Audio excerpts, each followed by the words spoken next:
Hey guys, this is MugenLord here, and I'm bringing to you an unexpected video today. I wasn't really expecting to upload anything today at all, but just Friday, I had the opportunity to play Mortal Kombat 1. Thanks to a subscriber of mine, he hit me up on PlayStation Network, and he had a pre-order beta code, an extra code, and he decided to say, hey, MugenLord, if you're interested, would you like to play some Mortal Kombat 1 or whatever? So I was like, oh, sure, definitely. So he sent me the code, and I gave the game a try over the weekend. So I appreciate it, Mel. Definitely love that you was able to just look out for a brother. Appreciate it. So in this video, I want to just give you my overall thoughts and impressions, what I thought about the closed beta for Mortal Kombat 1. So before we dive into it, make sure you hit that subscribe button, that notification bell for more gaming content here on this channel. Now, for starters, I don't even know where to begin. I mean, Mortal Kombat 1 is something that many fans of the Mortal Kombat series, especially competitive players, have been waiting for a long time to get their hands on a new entry to the Mortal Kombat series. So Mortal Kombat 1 is releasing just around the corner, which I'm starting to really like. I'm liking what developers are doing. The moment they announce games, we don't have to wait 3 to 4 years for the game to release. Now we waiting anywhere from 6 to 8 months for this game to pretty much essentially launch. So the game's gonna be releasing just around the corner. So I was able to just get my hands on it and give it a try. And so we're gonna just dive into it. All right, so in this beta is more so to, I guess, for online testing and plus to test out the characters that they have available to us. And the characters that they have available in this closed beta is Sub-Zero, Kenshi, Kitana, Liu Kang, Li Mei, and Johnny Cage. Those are the characters that are essentially available in this closed beta. Now, in the closed beta, you only have 2 features or 2 modes that's available. You have essentially your, I guess you could say, your arcade mode, where you go through the different ladders, and then of course you have your online mode, which you can't pair up with friends. They just randomly pair you up and everything, and we'll definitely get into how it feels online and its connections and everything. But essentially in this beta, there's no training mode at all, and I think that's the only thing when it comes to this beta, and that's not really the whole purpose, the lab in this game. This is just a closed beta, so you just want to just test everything, so I understand that. And when it came to this beta, I really didn't have much time to actually sit down, you know, with the game. You know, I didn't really try all the characters. I just stuck with a character that stuck out to me, and to try to at least get a chance to understand how the game feels and its mechanics and everything. So you really won't hear much from the entire roster that's available, but only from the cast that I played. So of course I've had to try out Liu Kang to see how much different that he is compared to the last Mortal Kombat game I played. And the last Mortal Kombat game I played wasn't Mortal Kombat 11 or X. It was Mortal Kombat 9, which is still one of my favorite Mortal Kombat games within the series. But I digress. So I got you to try out Liu Kang. I will say this.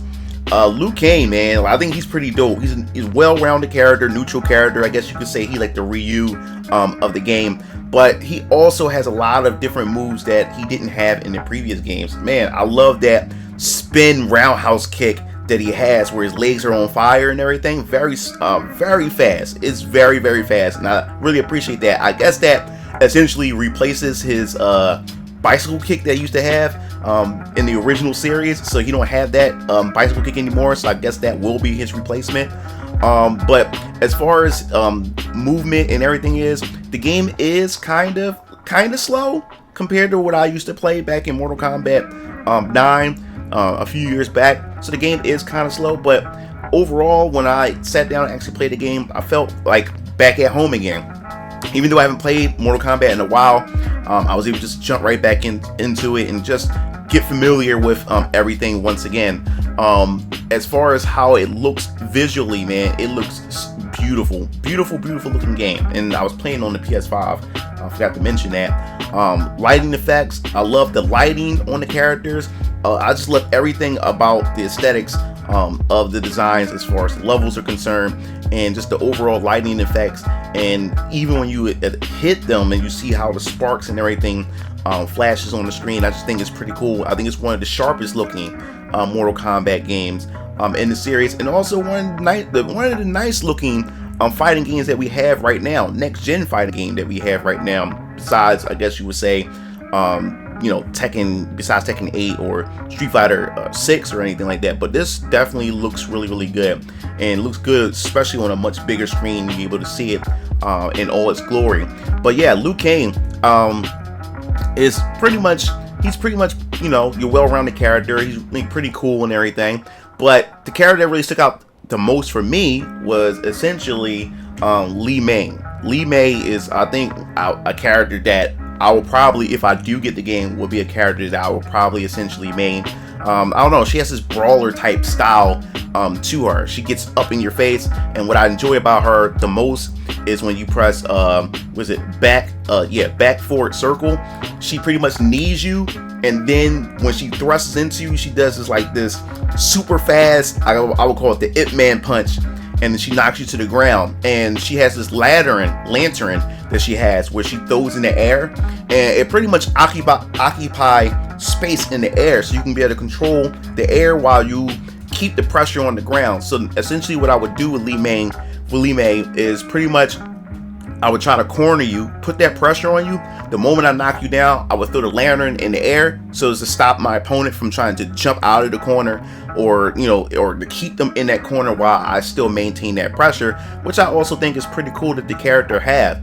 Now, another funny thing about while I was playing the game, and I was playing online, which we'll get to right now. When I was playing online, I was playing against this opponent. I don't know how I did it, but I also did a brutality. I just crouched and I just uppercut my opponent's head off. I'm like, what? How? Like, I don't even know what the requirements was for me to do that, because it was like at a certain point of the match. It wasn't at the end of the match. It was during the match. I just uppercut his head clean off. I just thought, like, wow. And right after that happened, the person had rage quit. Now, as far as the online is concerned, I will say this. Most of my experience was playing with players. I haven't played not one player online that had a wired connection. I was the only one with a wired connection. Everybody I played was playing wirelessly, and I think this is also a problem. And many people complain about netcode, and we talked about this with Master Boris in the Tekken 8 video about people complaining about the netcode. But when you look at most players are playing wireless. It's ridiculous. And I was playing on the PS5, so playing against wireless players, it wasn't too bad, but the issue was there. I was getting a lot of lag. I was getting lag. I was getting some latency when it comes to the inputs, because it seemed like everybody just wants to play for some strange reason wirelessly, and I didn't really get a chance to really sit down and actually, you know, get good rounds or good games in. That's why I didn't really play this beta for too long, because I kept running into players with this wireless connection, so I couldn't get the experience that I needed. And then on top of that, there's no practice mode, so I really couldn't sit down to actually try to get the fundamentals of the character that I was playing, which is Li Mei. Where I really wanted to learn the character. So that was the sad part about it, that I really couldn't get the experience that I wanted. But from what I tried, I really enjoyed from what I played. And I was also, another thing I noticed too, some of the finishers, or the inputs, are a lot easier to pull off. Like with Li Mei, hers is forward, back, forward, and then it's the X button, I believe it was. And I was able to do her finisher real fast. And back in the day, especially playing Mortal Kombat, you felt so accomplished back in the day when you pulled off a finisher, because some of those inputs was ridiculous. And then you had to input it at a certain time before the person collapses to the ground. So in this case, this one felt like much easier to do. So it didn't feel as satisfactory to me, because I was able to easily just pull it off. But another character that I did try was Kenshi. In this case, I think he's probably going to be for me, because like I said, like, I'm not like a big pro, or I'm not really that good at Mortal Kombat, but I can see him being a little bit more he was a little bit too advanced for me, because he has certain abilities where he can actually summon this samurai spirit that appears onto the battlefield, and then you can actually give him commands, and then while you're giving out the commands, you can essentially just capitalize off of it. So it's like you're playing two characters at one time, which is something that I couldn't just wrap my head around, especially since it is debated and I don't have a training mode to sit down and get a chance to understand everything. So that's why, like, when it came to that character, I really just, I said, you know what, like, if I do get the game, I will definitely give them a try. But those are essentially the only 2 characters that I played. I didn't play Sub-Zero, I didn't play Kitana or Johnny Cage. The ones that really stood out to me was Liu Kang, Li Mei, and Kenshi. Those are the 3 that stood out to me. But I played most of my experience with Li Mei most of the time. And most of the time was just her, because I just found her overall playstyle is something up my alley that I enjoy, because she has her projectiles, she has the lantern, she can control the air, and then she just got up in your face brawler type combos, and you can switch things up with her style, and then again, some of her moves can lead into air combos. Now, last but not least, I want to talk about is the cameo. When it comes to cameo, they have a couple cameos that was available for you to select from, which was essentially you have the cameo system. The cameo system, I believe, is something that NetherRealm Studios is totally banking on. This enables them to bring back a lot of classic characters, and also to milk the fan base when it comes to this mechanic.